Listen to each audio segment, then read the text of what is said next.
Hey, welcome to today's video.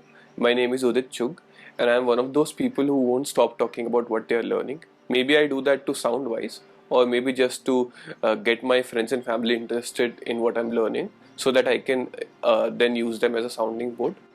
This time around, I wanted to do that at scale. Hence, I'm making this video series about cryptocurrencies and blockchains because that happened to be the topic that I'm currently learning. This way, all of us can also be part of the future that the decentralized world offers. And like any good product manager, I also wanted to validate my hypothesis. So I did a quick poll on LinkedIn, and it turns out more than 80% of people who are voted are interested in learning cryptocurrencies with me. And so I'm pretty convinced that the tech population at large also may be interested in cryptocurrencies. Hence I'm starting this video series. To start the series, today I'm going to talk about the why and the what of cryptocurrencies, with a hope to give you all a glimpse of why they could be our future. So I've been dabbling with cryptocurrencies since 2017, I think, but I've never truly tried to understand the fundamentals behind it. This time around, though, the FOMO, or the fear of missing out, was at an all-time high. So I am making some effort to understand what's under the hood.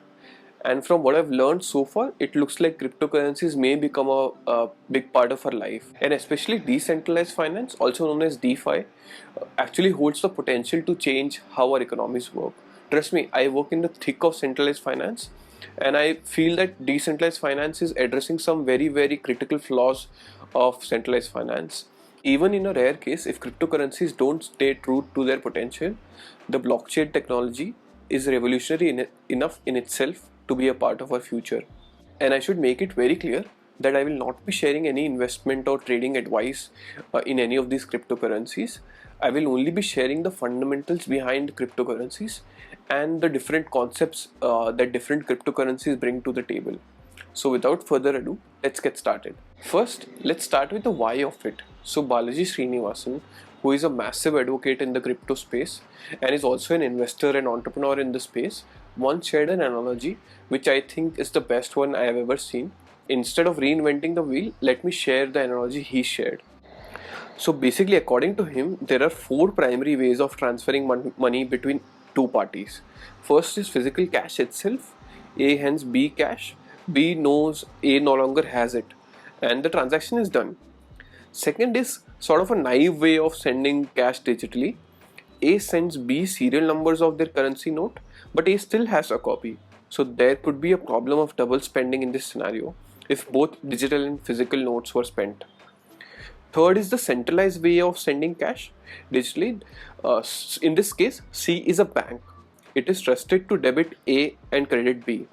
We use this mode most commonly today, but in this case, C is a privileged node, and in computer science, you try to avoid giving privilege to any node. Fourth is the decentralized way of sending cash, in which actually Satoshi Nakamoto, who is the maker of Bitcoin, proposed.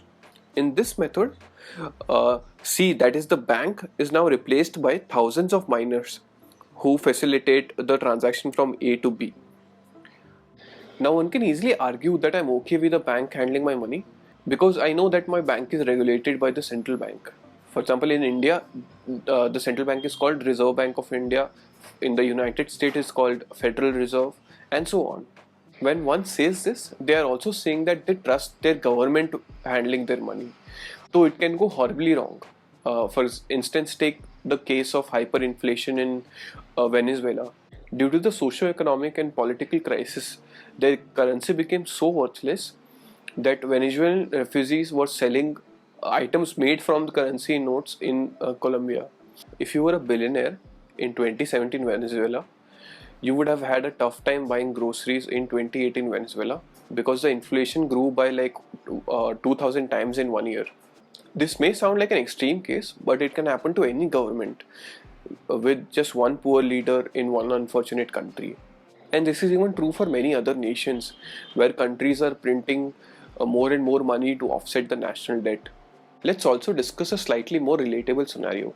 So if you were to wire some money to your American cousin from India, it would take anywhere between 2 to 7 days to reach them, because multiple banking authorities are involved here and all of them have their own checks and balances to be taken care of, plus their inefficiencies.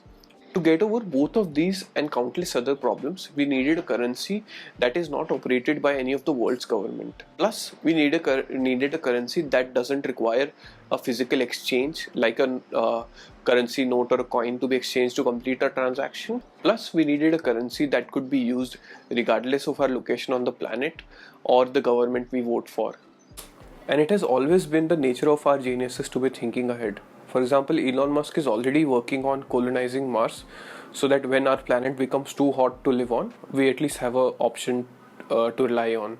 Similarly, when Satoshi Nakamoto realized the problems with centralized finance, he immediately started working on a few solutions. And in 2008, he introduced us to Bitcoin. And so far, cryptocurrencies like Bitcoin and others have clearly demonstrated that they can be a solution to a lot of problems posed by centralized finance. Now you may be wondering, how does Bitcoin actually work? So let me give you a gist of it. So for any transactions to be made, we need a ledger, which is just a record of transactions. It tells us who has how much money and gives us a glimpse of every transaction being made. Traditional banks use a host of technologies to maintain their ledger, but these ledgers largely stay centralized. So for money to flow from one bank to another or from one country to another has to go through multiple hops so that banks can maintain the sanity of these ledgers. Imagine if we only had one ledger to maintain. Transferring money from one account to another account will become a breeze because you only have one ledger to settle. And this way you also eliminate all the hops that traditionally were happening. And what if this giant ledger was not maintained by one central party, but maintained by thousands upon thousands of nodes across the globe? What if you only needed an internet connection to access this ledger and in turn the currency? Bitcoin is the answer to all of these questions. It has a decentralized ledger called blockchain, which is maintained by thousands of nodes. These nodes are called miners. Please don't worry about the terms like blockchain and mining. I'll be covering them in the future videos. That being said, Bitcoin is just the tip of the iceberg. Cryptocurrencies today are solving for many other use cases than just finance. They are becoming the currency of the internet. In this new crypto world or the Web3 world, you don't have to pay with your attention or your data or have to go through tedious ads, but you have to pay a token in exchange. Now, this token could be issued by the service itself or could be a common token like Bitcoin. So if you haven't realized, token is just another word for cryptocurrencies. Thus, there are various cryptocurrencies with various specific purposes.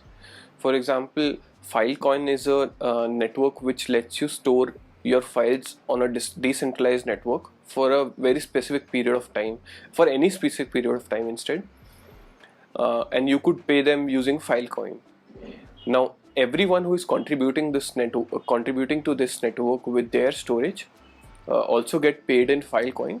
They can then later exchange this Filecoin for any currency, even fiat currencies like USD or INR.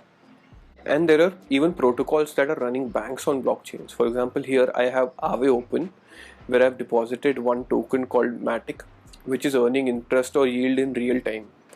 Now, you as an individual have few choices to take part in the cryptocurrency revolution. First and the easiest would be to invest in the services that you believe in. For example, if you believe that there is a scope for a decentralized bank, then you could buy the Aave token itself. You don't even have to engage on the service.